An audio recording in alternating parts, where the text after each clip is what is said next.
This is a conversation I have often. How many times are you actually wasting time during your day? Now, when I have this conversation, of course, it's usually over somebody's goals. And what I'm talking about is how much time is actually spent on social media, on Facebook, just catching up on what people are doing, or on YouTube watching videos that you don't even care about. In fact, videos that leave you less inspired when you walk away. These could be music videos or how-to videos or something else. Or TV, right? How often do you sit down to watch the news for an hour or watch your favorite show for 2, 3, 4, 5 hours over the time?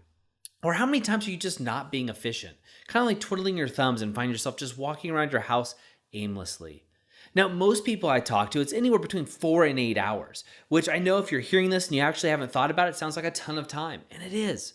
But when you actually track that time, for the average person, it's usually between 4 and 8 that I talk to, and I'm dealing with ultra high achievers. So I would say for most of us, it's probably closer on the 6.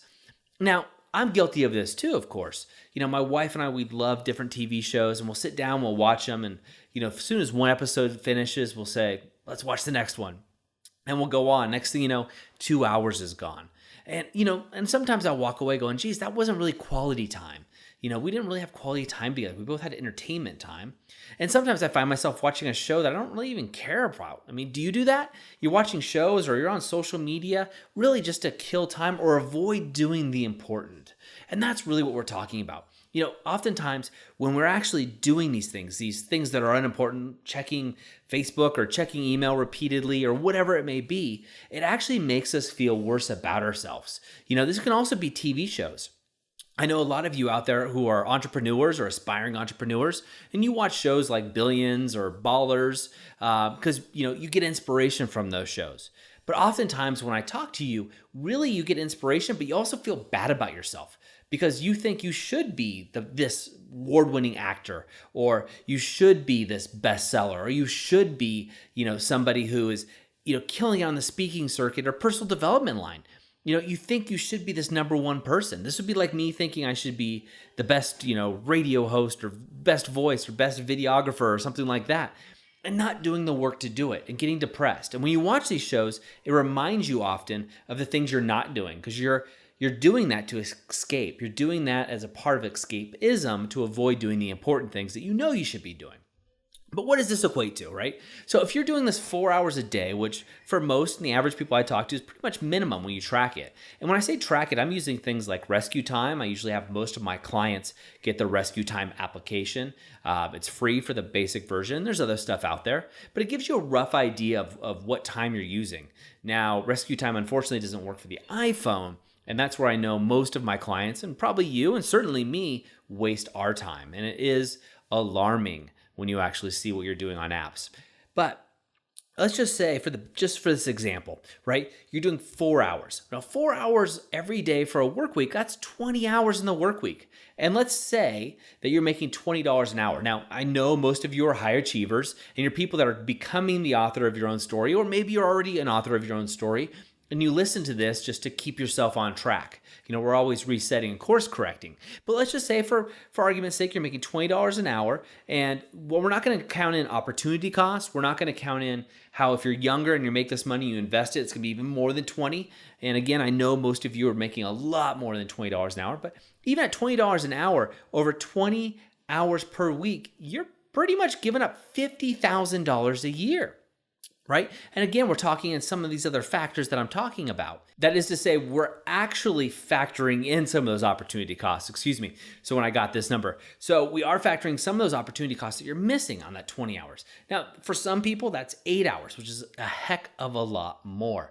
And so when you look at that over the course of a whole year, those are the opportunities that you're missing. Now, the opportunity costs I was saying that I wasn't factoring in earlier, I'm sorry, getting my math wrong, but the point is, those other opportunity costs that I'm not factoring in are the opportunities of things you could be doing with that time to make more money, right? So to actually make more money that is vested in your goals and to make yourself just feel better, right? So let's just say you're on a quest to be the author of your own story and you followed some of the suggestions that I've given you, and maybe you've gone to authorofyourownstory.com and you've done the 7 days to becoming the author of your own story. And so on there, I ask you to do some very specific exercises. It's 7 days that are guided. And during that time, you start writing out what you're doing. and you realize, gosh, I don't have enough time in the day. Now, not having enough time in the day is the number one excuse for fitness goals. It's the number one excuse not to meditate. It's the number one excuse not to get things done in business, especially rainmaking or making calls in business.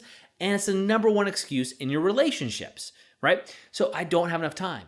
So if you could take back 20 additional hours, if I put 20 hours on your plate, and that's being conservative. Let's say you're somebody who spends a lot of time watching TV, you binge Netflix, you've seen Narcos and everything else. Now let's double that, and that's 40 hours a week. That's a full work week, double throughout a year. If you had that time, you could run another business. You could achieve those goals. You could read for an additional hour a day. You can meditate for an hour a day. That's only 2. You can spend an extra hour a day with your family. 4, let's say you exercise an hour. That just takes up your basic 4 hours. You have that time and that opportunity. And this is why I'm saying you're wasting $50,000 a year doing the little stuff. Now, of course, there's always times that, watching a movie or watching TV, there's nothing wrong with that. I love movies. But the idea is tracking this time allows you to be specific and make a decision on whether you are wasting time or using that time wisely. And that allows you control in your destiny and allows you to become the author of your own story. So what I want you to do is just pull out your journal.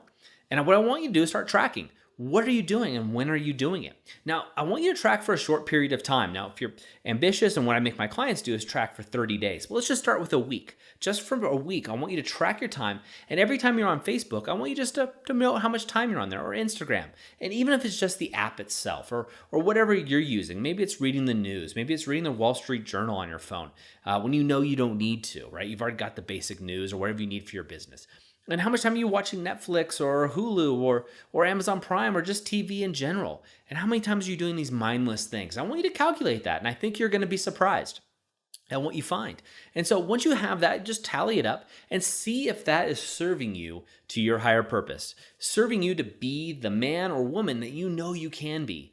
And now once you have that list, now you can make some decisions. You can make some decisions on where you can add that time in.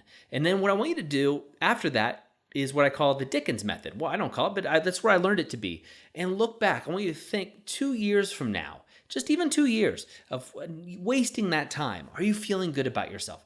What do you regret? Now, if you take that even further and say, hey, when I'm 80, and maybe you're 80 now, but when I'm 80, looking back on my life, what did I want to do with that wasted time? And that's if you feel it's wasted, of course.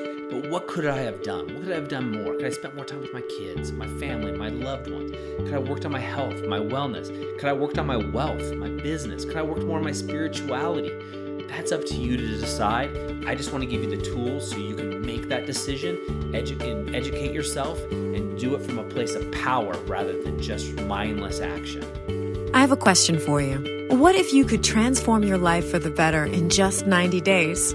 Would you do it?